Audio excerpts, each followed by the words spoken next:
It's your boy TP. I'd like to welcome you all to Tony Price Legacy documentary. Got a lot of things coming up for y'all. Sit down, check it out.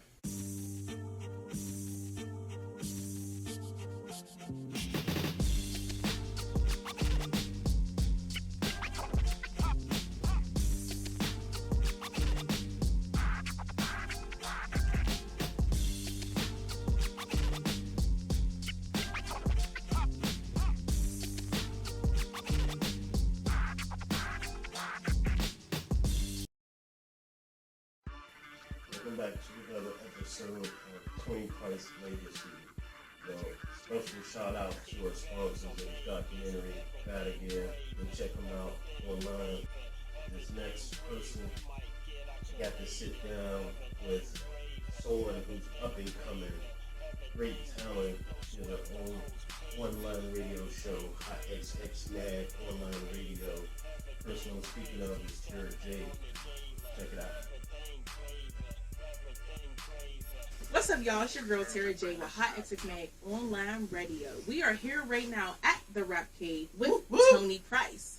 So, Tony Price, let the people know, how are you feeling today? Man, I'm great. How are you? I'm great. It was really nice outside. Mm-hmm. Yeah. This weather came out of nowhere, but I'm enjoying it. Absolutely. So, we are here to talk about you today. You got a lot going on. A lot going on. We're coming up to your 30th year of you doing music, which is super exciting. Mm-hmm. How does it feel? It's very refreshing. I'm definitely fortunate to have been around so long, and not only been around, but evolved. My music hasn't been stagnant. The people I work with, just learning more and more about the business, and of course the music side. So it's a great feeling. Absolutely. So, for the people who are wondering, where are you from? Originally Pittsburgh, born and raised, 412, shout out.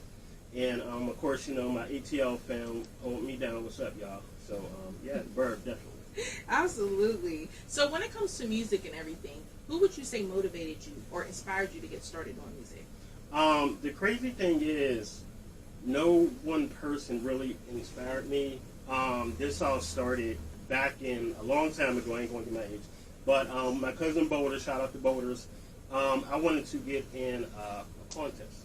And this was a music showcase, and we were at the this was summertime, like 90, about 89, 90, and we entered the talent show. We didn't win, but for some reason I was inspired by writing. So from there I started entering freestyle contests and doing stuff with my local church. Mm-hmm. And the love for music just started growing. My passion and desire for it. I started writing every day, coming up with titles. I would, go grab my cousin, and, we would work on music and try to create our group names and, things like that. So it wasn't really one person. It was more so accident. It was an accident. My first love is actually teaching. So this music thing really came out of nowhere. Wow, yeah. That's amazing. Mm-hmm. So what was your first, you said that your dream was teaching. What did you want to teach? I don't know what I wanted to teach, but I knew as a child that's something that I always wanted to do, is just teach people. I've always loved school, even to this day.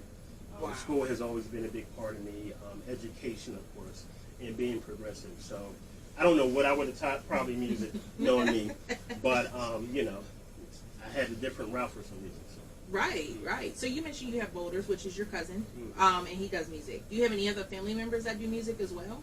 My extended family, shout out to Alfred Duckett's, everybody over there, and of course Red Empire, my family over there. So Red Dawn, an up and coming artist. Her name is True Destiny. I've been working with her a lot, so she's has a lot of new music. And not only is this a family thing, but this is also an extended, because a lot of times you meet people in the business and they become like families. So and then of course Alfred Duckett's. We all grew up that same area of Pittsburgh, so our bond has been inseparable pretty much. Super tight. Exactly. That's dope. So could we expect music from you and Alfred Duckett's, or do you already have music out with the artist that's on OFD? Now OFD is separate than my brand. Now my brand is Apprentice Records, and this is a label I started when I was about 22 years old. and it's still active. I have had some artists signed and unsigned on my label over the past few years, but I signed myself as an independent artist when I was 22. I've been on my own label that whole time. Wow. Yes. You were young doing it. Yes, I was very young. Once I started getting into the music part of it, I wanted to learn the business side. Right. So after college, I got my business degree, and then I started learning the business side. Once I started learning the formalities and how things work, then I started my label, and then from there, go out, get your accountants and all that, and then you start making a team, getting your artists and things like that. So I've only built from there. So Inner Apprentice is basically my home, but Alfred Duckett's, like I said, that's my extended family. They have a lot of great things happening. Yes, they absolutely do, and you do as well. I mean, you got a huge accomplishment. Now, one thing I want to touch bases on is you were a music artist and a business owner. Yes. How did you balance that? You have to learn how to time management. It's really hard trying to juggle a business and juggle a career and juggle something that you like. So early on, the business, the music side doesn't really make money in the beginning because you're an artist. You're learning how to do things. Right. You're learning what works, what doesn't. It's trial and error, just like with any business. So after all these years, working with people, learning how to delegate responsibility, and then, of course, just knowing your niche, knowing what you're good at, what you're not good at. Right. So you stick with what you're good at, but it doesn't mean you can't learn a new skill or do something different. But you put the team around you that makes you great. Mm-hmm. You feed off them, they feed off you, and together everybody's successful. That is very true. That goes for anything. Yes. Business owner, music, anything that you're doing, that's very true at the same time. Yes. So now, one thing that I noticed in your 30 years, you accomplished a lot of projects. I was doing my research, and I was like, man, he's put that work in. Mm-hmm. So let the people know some of the names of the projects that you have out currently. Yes. You can go to, by the way, Tony-Price.com, my official website, and you can stream all of my projects and all my albums. But Tremors was my first album. I started this actually back in the 90s. Okay. So once I finally released my first solo project in 2003, then I had some songs from the 90s, and I also had some new age songs. So I had some down south songs, and I mixed it. And from there, I just started dropping projects, T to the P. I dropped Continuity, To Die For. My double album, which I'm celebrating my 10-year anniversary, Priceless, that dropped 2010. Okay. That had 26 songs on it. It was my first double album. It did great. It's still being streamed to this day, internationally as well. So I've, to date, released 13 solo projects, but I also have done 3 compilation group projects. And then, of course, I work with artists all the time. I've been a ghostwriter for many, many years, and I also produce. So I don't always just want to be in the artist role. Sometimes I want to be in the background helping new artists with whatever they got going on. So I'm in a lot of writing sessions, and Roscoe knows I'm up here all the time. So I'm in a lot of writing sessions, just trying to add on and be a different flavor and sound for some of the newer artists as well as the older artists. That is amazing. Mm-hmm. Wow. So when it comes to, you said you come here, you record with the Rap Cave. Is there any other studios that you used to work with on your previous projects or your current projects as well? Yes, shout out to Capo down there in Atlanta. I work with Soul Asylum Studios. They actually got 4 locations in Atlanta. Capo, he's a stand-up guy. But as far as Pittsburgh, there's a lot of studios I haven't worked with yet. 310 out in Monroeville, my guy Ben, he does a great job. Of course, Roscoe with the Rap Cave. And, those are the 2 main ones I personally go to.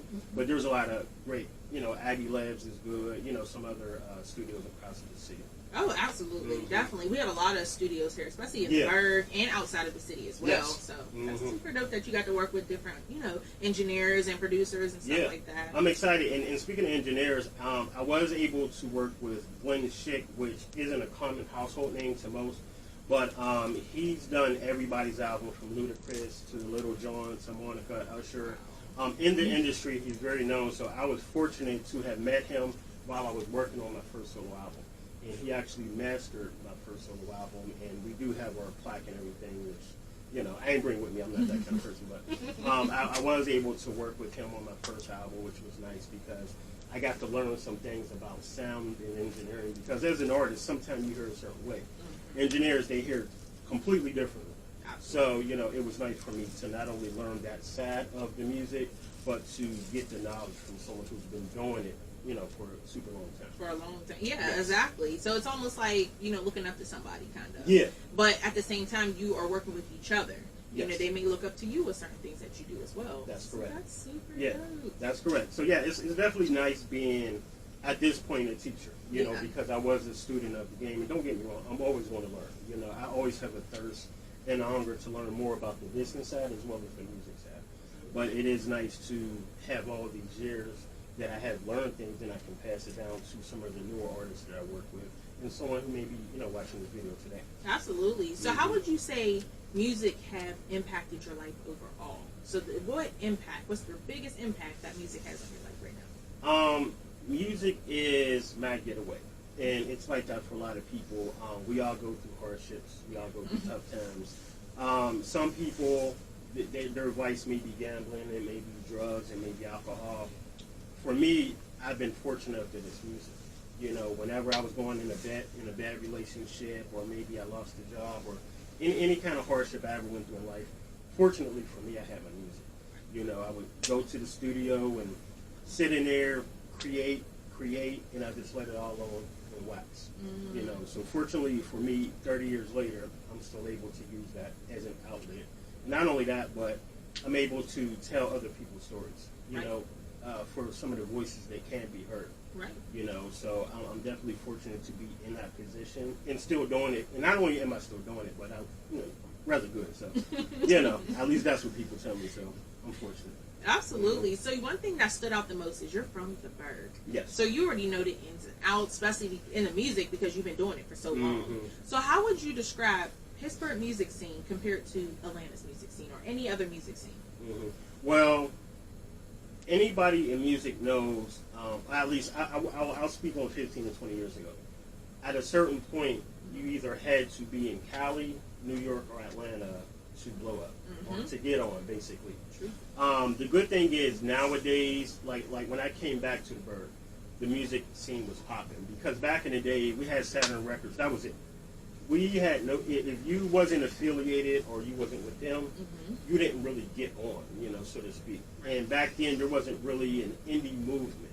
You know, after 2010, all of that changed across the board. Not only in Pittsburgh, but a lot of smaller cities. You know, Detroit. And, you know, Youngstown, some other smaller towns.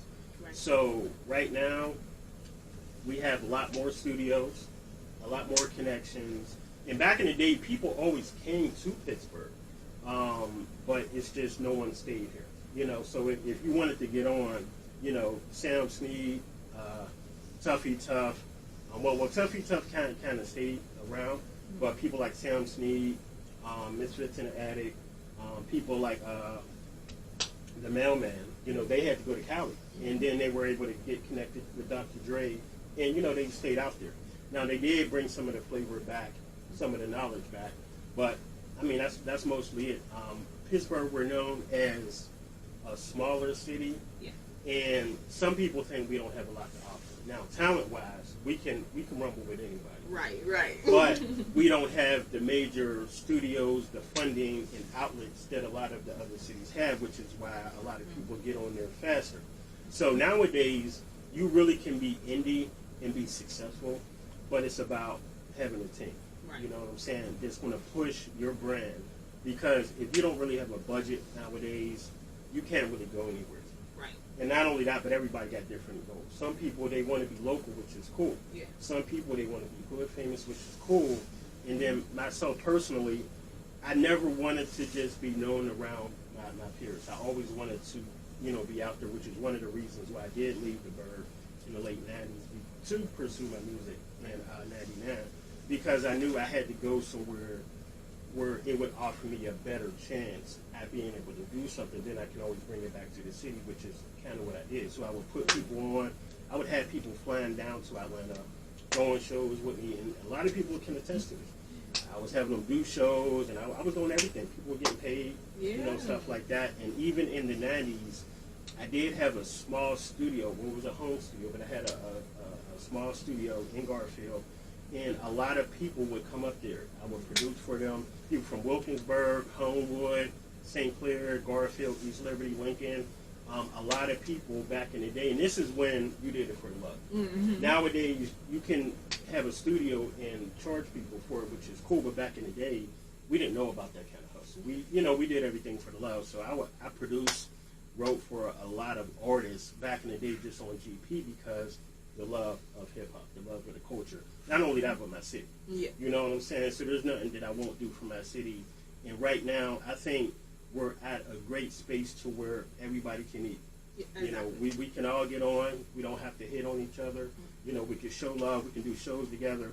So as long as we keep that mentality, like I said, ain't no other city in the U.S. that can get with us, right, talent-wise. So as long as we're working together, we'll be an unstoppable force. Absolutely. You know? And one thing that you said that stood out to me the most was you said, in the city we're so small. We don't have that many connections right now or ever. Mm-hmm. This is the time when everybody needs to come together. Yes. We cannot be against each other at all. Yes. You know, so I think that you really touched the heart right there with that, especially when it comes to Pittsburgh. Yeah. So I definitely feel you on that one. Right. You know, you born and bred, so you already know. Yeah. Mm-hmm. I didn't look like I didn't want to turn to me when you were talking. I was like, you good.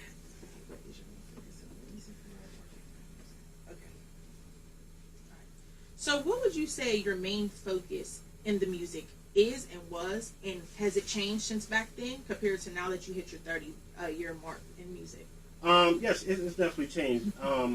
When I started out, you know, I just liked it. You know, I just liked rapping. It was fun. And as I started getting older, I started taking it more serious. I started really having a passion. Like, I couldn't eat, sleep, or do anything without my music. Right. You know what I'm saying? So I'd be at school writing rhymes. I'd be at work writing rhymes. And, you know, I lived in the studio. Shout out to G, because we would pull all-nighters, and in the studio, somebody be asleep, you up next, you get on the mic, you know. So having that upbringing, I think, really propelled me to, you know, really take it to the next level. And as I got older and I started learning the business side, then I wanted to make sure that not only can I have a staple in the music, but I can put people on. You know what I'm saying? Because at that time I knew other people that were doing music, but, you know, they were in the streets and they didn't really know how to get out and to make that transition. So I knew I had to be that catalyst to be able to do it for them. Right. So I grinded. I really learned the business side of it. And like I said, I was able to really put people on, have people, you know, eat and get bread with me. And right now, my focus is really just helping the next generation. Right. You know what I'm saying? So I still do my music. I still drop albums because I love it. You know, it's not work to me. I love making music. I love writing. So I'll still drop, you know, once a year, once every 2 years. But right now, my main goal and focus is to help that next generation. You know, whether it's writing, whether it's producing, whether it's a connection, whatever it may be, I just want to make sure that I can help them achieve their goals and their dreams, whatever it may be, whether it's small, whether it's big, because I'm cool. I felt like I've personally accomplished a lot, and I'm good. I'm pretty good. I mean, I've made music, I've made money, and also my homie M. Duckett, shout out to M. Duckett, we were actually the first hip-hop group to perform at the Andy Warhol Museum. Wow. And this was back in 96. This was groundbreaking because back then they didn't have anything to do with anything urban, you know. So back then it was simply just art, and that's all it was. Yeah. So what I would do, I would book us shows around the city, you know, that way we can perform and you know, basically help us to get on. So in doing so, I got connected to a lady who was head of talent development there. And she told me about a showcase that they were working on that would showcase artists around the city. And then at the time, she told me, she was like, there's not going to be any rap, you know, it's just going to be. And I'm like, I get it. But me being me, you know, I kept tugging her, and I was like, look, I said, there's rap, but there's also hip-hop. I said, what we do is hip-hop. And, of course, she didn't really get it, which a lot of people don't. So I broke it down to her. I think we did audition for her. She liked it. And not only were we able to be the only hip hop act, but we were booked for 2 nights. Oh, wow. And the show was for 2 nights, so they had a lineup of spoken word. They had and shout out to my good friend Tracy Turner, who was actually also on the card. And she's a great actress. She's done a lot of great movies, and y'all can look her up and y'all see she's done a lot of great movies. So she was also able to do 2 nights, and there were a lot of artists, regular artists across the city, but we were the only music act. And not only did we make history, but it made the news. KDK was down there, and WPXI, and it was definitely great. It was one of my proudest moments because we were able to do something that hadn't been done. Right. And not only that, but something that people would have probably never thought of. I mean, you're not going to think of going to, the museum and, you can look at some paintings and, oh, who's that? Right. Oh, hip-hop, So it was great. I mean, the atmosphere was great. We had a live band we performed to, and, I mean, the ambience was great. Probably got recorded, but I mean, this was the 90s, so who knows where the footage is. But Lost files. Yes, exactly, lost files. I might have to call the news station and see if they have it, but it was definitely great. So I do still have goals, even though I've accomplished a lot. My main goal is more so just to help push the envelope when it comes to my city. I do feel like we do have buzz every few years. We get buzz, it kind of dies down. We get buzz, it kind of dies down. But shout out to the people who made it major. The Wiz Khalifas, the Mac Millers. But like I said, everybody's goal isn't to be big. Some people just want to be indie, and like I said, that's cool because you can still make money from it as long as you learn the business side of it, and you know what you're doing and what your goal is. You're good. And everybody, please read your paperwork. I didn't talk to so many people who hit me after they signed something, and I'm like, dude, I can't really help you now, and I don't know everything, but I do know some things. I've seen a lot of contracts over the years, and I have close friends that, they come to me for advice, and they be like, okay, I got a management deal, look at these numbers, how's the percentages, and I'll give them advice, and if I can't help them, I'll steer them to somebody that can. Right. So, yeah, I mean, my goal right now is just, like I said, to not only solidify my place in hip-hop in general, not just Pittsburgh, but in hip-hop, but just to help that next class of artists, whether it be R&B or soca or whatever it may be, spoken word. I just want to propel the next artists that come from our great city. Absolutely. Now, you've been through different times, especially with doing music for so long. Yeah. You have seen music increase. You have seen people drop off. You have seen people just give up. You've seen people make it as well. So when it comes to this year, this is a different type of year. Okay, we had COVID-19 going on. How are you coping with COVID-19 and trying to maintain your business and being a music artist? Fortunate for me, the goals that I set for myself back in January, I've still been able to accomplish. I wanted to release a book, I wanted to release a movie, and I wanted to release an album. So I've been able to do all of those things, even with COVID. And not only that, but I've been able to inspire other people because I have friends that was in music years ago. Right. But whenever I'm doing an album, I'll be like, yo, I need a verse. I need you to get on this. And that sparks them to want to get back into music. Right. So, I mean, like I said, fortunately, I've been able to still hit my mark as far as goals. I dropped The Phenom back in June.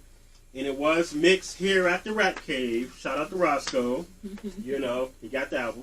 So, and I did drop 3 videos, which I did direct. So just go to my website, tony-price.com, or you can look me up on YouTube, Price's Picks on YouTube. You can check out my videos. So, yeah, I'm definitely happy about that. So, I definitely want to, I still got things that I want to achieve. Right. But as far as your question about, this year, I've been able to hit my mark, fortunately, with music. And not only that, but I'm actually working on a follow-up to a compilation that I helped someone with, which it may come out this year. I'm kind of letting them decide. But I have been helping them write the album. So when they put it out, it's up to them. But like I said, I do a lot of writing sessions with artists and just try to see where they want to go as far as their message. And then, we sit down and then, I'll write for them whatever kind of material that they want. Okay. So things like that I like because it challenges me as a writer. Right. It challenges my pen. And I love that because there's times when I don't want to rap or do hip-hop. Sometimes I just want to be a writer. Right. And I like to see what an artist is going to do with my material. I want to see how they're going to perform it, and take it out. So that's a great feeling to know that something that you wrote, is on the radio or something that you wrote is out there and people are listening. Mm-hmm. So yeah, it's a great feeling. And a couple songs I wrote, which I'm not going to give names because that's the purpose of the ghostwriter. But there's songs that's on Whammo. Shout out to Whammo. A couple songs that's on Whammo that I did write from a couple artists, and again, I'm not going to say their names. And I personally, my first song on Whammo was back in '97. Wow. So I had a song on Whammo in '97 called The Revival, and this was when Whammo used to have rap contests. They had like a freestyle Friday kind of thing, and me and my homie, shout out to M. Duckett, we used to call up there and spit our 16 or bars. We actually won tickets to a Scarface concert. Wow. But it was in Youngstown. We ain't have no way to get there, so, we ended up not going. But we did win tickets from freestyling. So, but shout out to, home team Whammo and everything. Yes. Shout out to Whammo. Right. Look, City got to stick together, okay? It's great that they have big platforms, and we also have our platforms for the artists. Now, speaking of the music artists, what would your advice be to any music artists looking to be signed, or if they're between getting signed and being independent? What would your advice be to them? Like I said earlier, read your paperwork. If you don't understand your paperwork, hire a lawyer. You can't afford a lawyer or an attorney. Try to reach out. There's a lot of people on social media who will give you free advice and really help out. So knowing your paperwork is the biggest, most important thing. Although there are snakes, there's a lot of good people. There's a lot of good people who do want to see you succeed. Their word is their bond. Mm-hmm. So the biggest thing is just read your paperwork and understand the business. I don't care if you want to drop one song and go away or if you want to drop 20 albums. You need to learn the business. You need to learn what publishing is, the basics. Publishing. You need to learn what splits are. You need split sheets. You need to learn what royalties are. You need to have an EPK, which is a press kit. A lot of people don't know about that. I talk to a lot of artists, and I mention these things, and they'd be like, "What's that? What's that?" And I'm like, "You don't know what that is." And then I have to remember that their goal or their focus is just, to get on the radio or, I just want to have a song that me and my girls can listen to. Right. And it's like, I get that. But since you're going to do that, why don't you just learn a little bit about the business side? Because maybe you can get paid off that song. What if people start liking it to the point, because we live in a social media era. Yes. So I may send something to my boy, he may share it, next thing I know it's 100,000 likes or streams. And if I didn't do my paperwork, guess what? I'm not making no money. Right. So I think just knowing paperwork, learning paperwork, and like I said, we all got a computer in our pocket, a cell phone. Yeah. Google contracts. You can Google contracts. There's free contracts on the web. Mm-hmm. If you don't know what publishing and royalties is, Google it. Mm-hmm. There's really no excuse for artists nowadays. When artists say, I got screwed or I don't feel sorry. 10, 15 years ago, okay, I get it. Nowadays, there's really no excuse. No. You know what I'm saying? But people are lazy. People want stuff done. I have people all the time that even like when I do sessions and I'm like, okay, well, I wrote this song for you. Here's a split sheet. And they be like, oh, well, we'll do that later. Look, check this out. Yeah. Let's handle this business. I need my percentage because even though you may think this time, don't take advantage. You know what I'm saying? Right. If there's something that I'm doing, then give me my just due. That's all I'm asking. Right. And one thing that you mentioned was getting the business together. Not just signing up for anything. That's the biggest key, honestly, to music artists. Mm-hmm. When to say no and how to say no. Mm-hmm. It's okay as a music artist to say no. I'm sure plenty of times you have said no because it just didn't work for you, or maybe it wasn't up to par with you. Yeah. So that's a big thing for artists too. I just wanted to throw in there for the artists. Yes, it is. It really is. Yeah, you can say no, and that's the other thing. I'm glad you brought that up. You have to be in control of your brand. your name really carries weight, especially in the social media age. Thanks. So don't affiliate yourself with people, songs, a movement that you know nothing about. If you're unsure, don't affiliate yourself with that, whether it's a studio, whatever it may be, because you may have this person who's doing all these things, and you may have just done a video with it. And then you got these people who's coming after them, and they're like, oh, well, TP's with them. I'm not with them. I just wrote a song for them. Like, that's not my squad, you know. So you have to be careful about association. Perception is everything in music. Yes. So you have to be careful. Yes.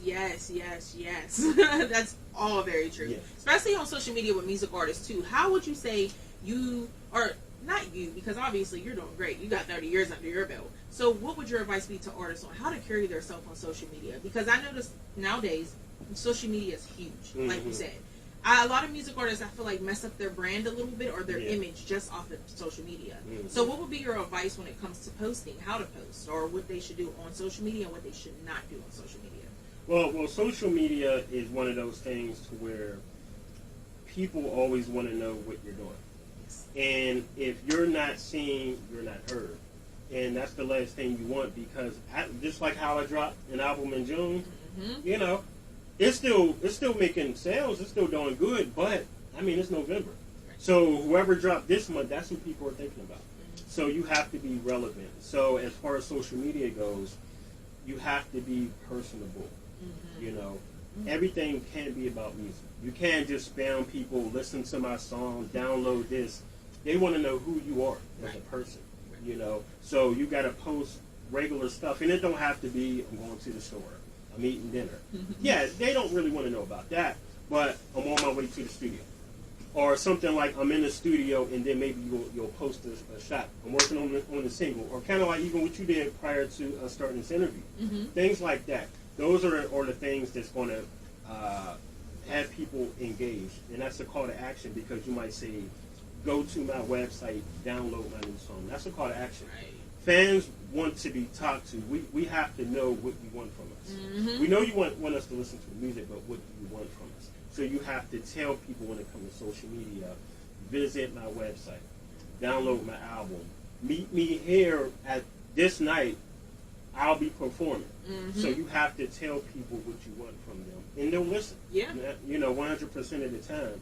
So post when you can, because I've seen people who post too much, and that can also hurt your brand. So post when you can, but be consistent. That's the biggest thing. If you post twice a day, that's cool, but be consistent. Don't take a day off.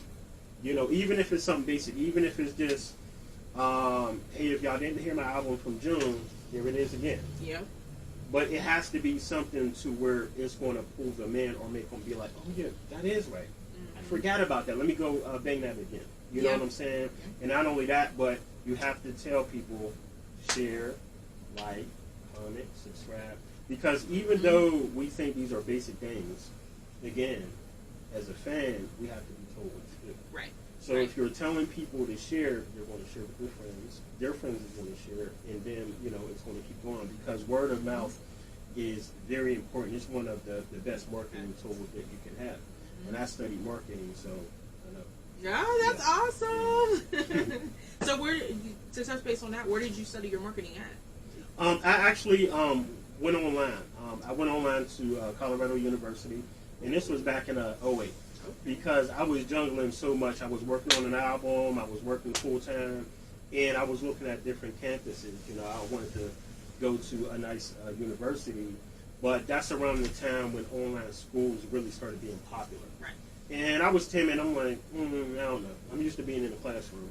But it worked out for me. You know, I was able to get my degree in like 2 years. So, yay, that's awesome. Well, congratulations. Thank you. It's always great to have, you know, that diploma too, you know, and having that piece of paper means a lot too. Yeah, it really does. Yeah. It really does. It's confirmation of, again, another goal or something that you wanted to achieve. And it's knowledge, because at the end of the day, a lot of people get caught up in the whole, it's just a piece of paper, but it ain't the paper that's important, it's what you learn. Exactly. You know, and you can carry that and teach it to someone else. Exactly. And it gets you ready for that. I know, like, for instance, when I started college, you know, I didn't know what I wanted to do. Mm-hmm. And when I went there, because I went to Point Park University, and when I went there, it was just so much you could do. Got into multimedia, and I was just like, I want to do it all. Right. So that's dope, and I think that is dope for the kids upcoming, too. Because a lot of kids are viewing rap as the drugs, in the streets, the whore, the rap, the grills. It's nothing like that. Yeah. Let's go back to real hip hop. It's nothing like that. Let's talk about what you're going through. Yeah. You know, and a lot of kids go through a lot, and I feel like they're scared to talk about it in their music. They want to paint an image. Let's say it that way. They want to paint an image. So I feel like bringing real hip hop back is the main goal that I feel like the city really needs. And I feel like somebody like you is making that happen. Thank you. I really appreciate that. I'm honored. And you're definitely right. Like I said, perception is everything. And we do have a lot of younger or newer artists who don't really live that life, but they have to put on the perception of, I do drugs, I do Xannies, because they want to sound cool, they want to get on. The same way an artist back in the 90s was what we call a studio gangster. Mm-hmm. You wasn't shooting people, you wasn't in the streets, but you wanted to get on. That's what people like, you know. Yeah. So at the end of the day, as an artist, you have to be true to you because you will be exposed. Mm-hmm. If you're true to you, no one can talk about you, no one can break you down, because you've always been that way. And I think that's why I have a lot of good relationships in music, because the same person I was in high school is the person I am as a grown man. Right. You know, so I've been able to be true to myself, and because I'm true to myself, I can be true to the people I work with. Absolutely. So speaking of all of the years that you've been, the future, everything going on, 2021 is right around the corner. Yes. Literally. Mm-hmm. Like, we could turn and we're in 2021. Right. So what is your goal for 2021? What can we expect from you in 2021? Well, you're going to expect a whole lot of things, not just music. Like I said, I released 2 books. The goal was 1 book, but again, sometimes you overachieve. So I released 2 books. One is called The Narcissist. The other is called Murder on Grayson, which you can find on Amazon. And I'm finishing up one of my movies, which I'm doing independently. And that should be out, I'll say probably around February. That's probably the only thing COVID really did affect was that movie, because I was going to shoot this summer. Mm-hmm. But because a lot of businesses were closed, a lot of the scenery and places I wanted to shoot, I didn't really have access to.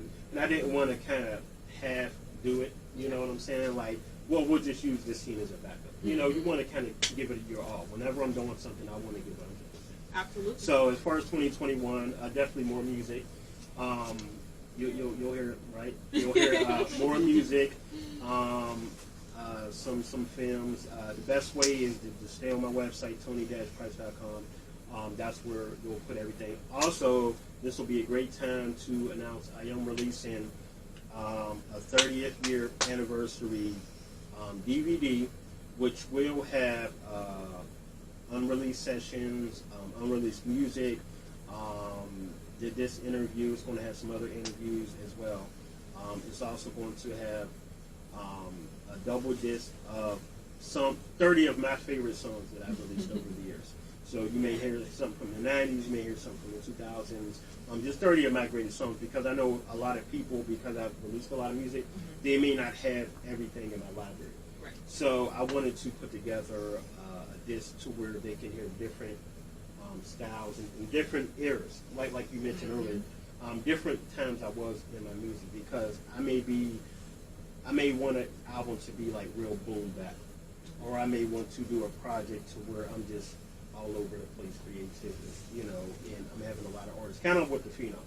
Yeah. My album 2 years ago, Veterans Day, that was the first project I done solo, as far as no features, no nothing, because like I said, I like working with artists, but I said, well, let me save everything for myself. Let me put out one project to where I'm not waiting on nobody to do a feature, and I'm just giving everything I got on that project. Right. So Veterans Day is that project, and then this new album, The Phenom. I have a lot of great artists like Station Vaughn and Pretty Boy Duck and, you know, M. Ducky, people like that. So that's a nice universal album. A lot of great songs sonically and things of that nature. Absolutely. You just named all the greats on one.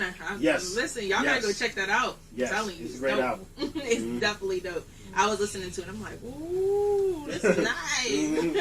Thank you. I appreciate that. You're very welcome. So if everybody wanted to keep up with everything you got going on, music, your documentary coming out, and just so much more, where can they follow you at? Like I said, the best place is tony-price.com. You can also follow me on Twitter, which, some people still use Twitter. I am TP, I am _TP. Of course, YouTube, Price's Picks. You can find me. Instagram, that's all over the place. I'm trying to get better. I'm trying to get better with Instagram, but I don't know how to copy stuff or none of that. And what else is there as far as social media? Facebook, my label, you can go to facebook.com/Apprentice Records. Anything dealing with my label, you can find on there. And I'm actually working with some new artists, so I may sign a couple new artists in the future. That's something else that I may get back into is management. Yes. Because a lot of people do come to me, and I'm like, I got too much on my plate, and I don't want to waste their time. Right. So I'm like, not right now. Now isn't a good time, but I'll help you. Whatever you need, I'll help you. But once you become someone's manager, you have to really go all out for them. Oh yeah. And it's a responsibility in itself. Their life becomes your life. Yeah. So I never want to put them or myself in a position to where I can't really live up to that expectation. So when people do come to me, and I get it more times than not, about managing them, then I respectfully, like, look, I got this not going on. But what's your main thing you need done? I will help you with that, but that's it. I can't really be everything that you need me to be right now because, again, I'm into books, I'm into media. I got a lot on my plate, and I wouldn't want to shortchange them or myself. Right. But, Apprentice Records, look out. We do have a lot. I am working on, well, not me, but my label, which is me. We're doing a R&B album, which should be out Valentine's Day 2021. Okay. And this is basically me working with several singers, male and female. This is something I wanted to do for a couple years. Like I said, I do a lot of writing, but everything is in hip-hop. I write pop, country, everything. So a lot of the songs that I've written for singers and R&B artists over the years, some of them got recorded, never got released. And a lot of other ones I wrote for people, but, for whatever reason, we never went back up. So this album, I wrote the whole album, but I'm not a singer. So I have male and female vocalists who will be on the project. It's called Vinyl Heaven. It'll be out Valentine's 2021. So I'll probably start recording and organizing that before this year is out, because that's something I really want to put out. I mean, I love R&B. And the great thing about this is for older people like myself, it gives you that 90s vibe. You know what I'm saying? There's good music out now in 2020 and 10 years ago. But I think when most people really think about the feeling you get when it comes to rhythm and blues, a lot of people refer to the 90s. Right. And fortunately, because I was able to live in that era, I know what the sound was. I know what made me really want to, be with a woman or get in a relationship, or really just, red light special. You know what I'm saying? Right. So I encompass all of that into this project, Vinyl Heaven, and that's why it's called Vinyl Heaven, because it takes you back to the days where you had to use vinyl. And me and Roscoe was talking about vinyl the other day. So the music we got on vinyl was just so crisp and so authentic. I really want to be able to take people back there. So Vinyl Heaven, look for it. February 2021, that's all I can say about that. Yes. And I can't tell you who's on the album yet, but the album will be out. That is amazing. So you got a lot going on, and you didn't stop. You're like, 30 years, but I'm still going. Yeah. As long as God give me breath, I'm going to keep it moving. That is awesome. So I really appreciate you sitting down with me, having this talk. You got a lot going on. I love learning more things about different music artists, and I think that you're really a dope leader. I would put you as a leader in the city, and I'm really looking forward. You're welcome, and I'm really looking forward to seeing what you do for the youth. You know what I mean? Because it's our youth that we have to start with, because our youth is starting to go downhill, which is so sad to see, especially because I have a son. Yes. So, I really want to see everybody who has a business now, especially has a huge impact on music, upbringing the youth. Right. And I feel like you're definitely a dope leader when it comes to that, and you definitely can make it happen. Thank you. I really appreciate that. You're very welcome. So I appreciate y'all tuning in to Hot XX Mag Online Radio in the Rap Cave with Tony Price. Make sure y'all follow him on social media and follow me on social media. We out. When it drops, it just hit you in the chest like, you know, all I can be is me. TP, you know. Just keeping it real. No filters. Gotta stay shining, you know.